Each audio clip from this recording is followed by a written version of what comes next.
Hello friends, welcome back to my channel 5 Minutes Tech. This is Oppo A3S smartphone. In this video, you will learn how you can reset pattern unlock if you have forget it.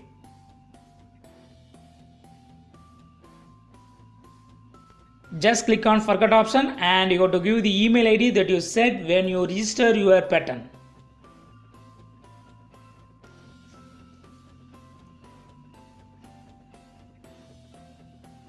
After giving your email ID, just click on done. And now you have to check your email. You can check your email in a separate device. I am checking it. You should have received an OTP. Just you have to enter an OTP here. Yes, I am entering my OTP here. After entering OTP, just click on done.